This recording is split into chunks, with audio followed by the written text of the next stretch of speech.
السلام علیکم ورحمۃ اللہ وبرکاتہ۔ الحمدللہ وحدہ والصلاة والسلام علی من لا نبی بعدہ وعلی آلہ وازواجہ وصحبہ ومن والہ وبعد۔ قال اللہ تبارک و تعالی فی القرآن المجید بعد اعوذ باللہ السمیع العلیم من الشیطان الرجیم وتلک الایام نداولها بین الناس قال النبی صلی اللہ علیہ وسلم بروایتی عن ابن عباس رضی اللہ عنہما قال قال النبی صلی اللہ علیہ وسلم نعمتانی مغبون فیہما کثیر من الناس الصحۃ والفراغ او کما قال رسول صلی اللہ علیہ وسلم۔ سورہ آل عمران کے اندر اللہ تعالیٰ ایک بڑی ہی پیاری بات بڑے سادہ انداز میں سمجھاتے ہیں۔ وہ بات کیا ہے؟ اکثر انسان پریشان ہو جاتا ہے کبھی کبھار اپنی آزمائشوں میں، بیماریوں میں، تکلیفوں میں مبتلا ہو کر، یا اس کی دعائیں قبول نہیں ہوتی، کوئی بیماری ایسی لاگی ہے جو مہینوں اور سالوں پر چلے گئی ہے، یا ایسا نقصان ہوا جو کئی ہفتوں مہینوں تک یا سالوں تک دوبارہ اس کو اس جگہ پر نہیں لے پا رہا جہاں پر وہ تھا، جو اس کی مالی حالت تھی۔ تو ان حالات میں اللہ تعالیٰ نے ایک مومن کو دلاسا دیا ہے۔ اللہ فرماتے ہیں وَتِلْكَ الْأَيَّامُ نُدَاوِلُهَا بَيْنَ النَّاسِ، لوگوں کے درمیان دن پھر پھر کر آتے ہیں۔ یہ جو آج خوشی کا پل ہے اس نے ہمیشہ نہیں رہنا، اور آج اگر کوئی غم ہے، کوئی پریشانی ہے تو اس میں بھی کوئی ہمیشگی نہیں ہے۔ حقیقی معنوں میں اللہ کو بندے کا تقوی اور بندے کی رجوع الی اللہ کی کیفیت مطلوب ہے۔ خوشی ہو، غم ہو، فائدہ ہے، نقصان ہے، اللہ نے اولاد دی ہے، بے اولاد رکھا ہے، کاروبار میں نقصان پر نقصان ہو رہا ہے،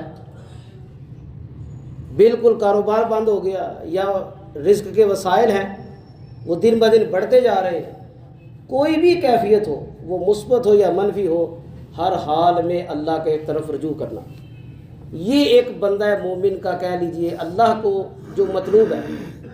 اور شریعت کا اگر آپ مطالعہ کریں تو شریعت اسلامی جو ہے اس کے اندر ان دو چیزوں کی بڑی اہمیت ہے۔ ایک اللہ کا شکر ادا کرتے رہنا جس حال میں بھی اللہ نے رکھا ہے۔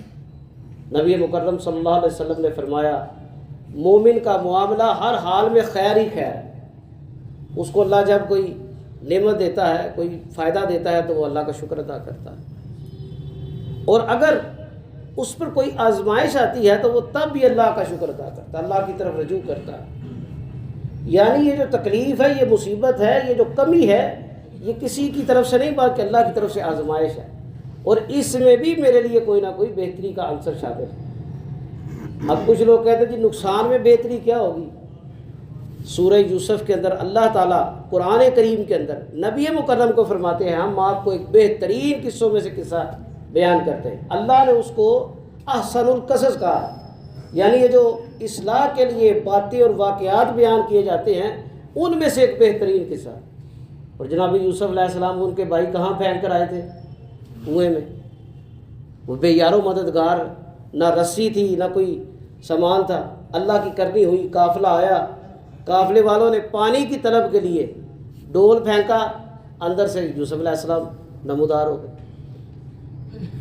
پھر وہاں سے نکلے، مصر کے بازاروں میں غلام کی طرح بکے، بکتے بکتے عزیز مصر جو اس وقت کے بادشاہ کا قریبی وزیر تھا اس کے گھر گئے، پھر اللہ نے دل بدلے، پھر آزمائش آ گئی، جیل میں چلے گئے۔ جیل میں اپنی جوانی کا زیادہ تر عرصہ گزار کر دوبارہ جب آئے، پھر اللہ نے اس مصر کا اس وقت کی جو سپر پاور تھی، مورخین نے بیان کیا ہے کہ مصر کی حکومت دنیا کی سب سے ایڈوانسڈ سویلائزیشن، سب سے جدید اور منظم تہذیبوں میں سے ایک تہذیب تھی۔ آج بھی اس کے آثار ملتے ہیں، آج بھی اس کے خزانے آثار قدیمہ کے ماہرین کو مل رہے ہیں۔ اس طرح کی ان کی کنسٹرکشن تھی، پانی کا نظام تھا کہ بظاہر کوئی ٹیکنالوجی نہیں ہے موجودہ دور کی، لیکن ہر طرح کا نظام ان کا بہترین تھا۔ تو اس بہترین سلطنت کا اللہ نے عزیز مصر بنا دیا، ایک اہم وزیر بنا دیا، اور نہ صرف وزیر بنایا بلکہ وہاں پر خوراک کے اوپر مزین کر دیا کہ کس کو کتنی خوراک ملنی ہے یوسف علیہ السلام ہی جانے، وہی فیصلہ کریں گے کتنے پیسے لے کر کس کو دینی ہے کس کو نہیں دینی۔ تو یہ اللہ قرآن میں یہی فرما رہے ہیں کہ لوگوں پر دن پھر پھر کر آتے ہیں، اس بات سے کبھی پریشان نہ ہوا کریں۔ اس کی وضاحت میں محدثین بڑی احادیث بیان کرتے ہیں، لیکن مجھے میرے ناقص علم کے مطابق یہ حدیث بڑی اچھی لگتی ہے۔ عبداللہ ابن عباس رضی اللہ تعالیٰ عنہ سے حدیث کے راوی ہیں، صحیح بخاری کی حدیث ہے۔ نبی مکرم فرماتے ہیں نعمتان مغبون فیہما کثیر من الناس، دو نعمتیں ایسی ہیں جن سے لوگ غافل رہتے ہیں،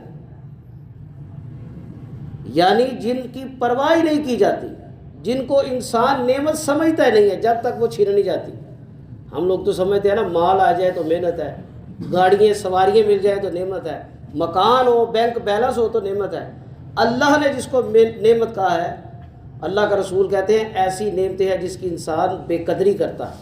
الصحت والفراغ، صحت اور فارغ وقت۔ آج اللہ نے صحت دی ہے، ہم لوگ فضول کاموں میں وقت گزار دیتے ہیں، لوگ مسجدوں میں نمازیں تک نہیں پڑھنے آتے۔ رمضان کے مہینوں میں کچھ لوگ ایسے غافل ہیں وہ نمازیں نہیں پڑھ رہے، روزے نہیں رکھ رہے، خیر کے کام نہیں کر رہے، رات کو دوستوں کے ساتھ کرکٹ کھیل کے وقت ضائع کر دیا، صبح سحری کی، نماز پڑھی نہ پڑھی سحری کر کے سو گئے، اور پھر شام کو اٹھ کے پھر کہتے ہیں جی اگر میں نمازیں اکٹھی پڑھ لوں کسی وجہ سے، میری نیند سے جاگ نہیں کھلی تو میرا روزہ ہو جائے گا۔ عام دنوں میں یہ حکم ہے کہ مومنین پر نماز مقررہ وقت پر، کتاب مکتوبہ، وہ جو وقت لکھ دیا گیا ہے اس پر فرض ہے، تو رمضان میں تو اس کے بدرجہ اولا ہے، اس کی زیادہ ترغیب۔ تو اللہ کے رسول نے یہی فرمایا ہے کہ صحت اور فراغت کو غنیمت جانیے۔ آج اللہ نے صحت دی ہے، فارغ وقت دیا ہے، قرآن پڑھے، زیادہ سے زیادہ نوافل پڑھے، ذکر اذکار کرے۔ دنیا کا سب سے آسان کام جو ہے، جو ہم کرتے ہی نہیں، وہ ہے اللہ کا ذکر کرنا۔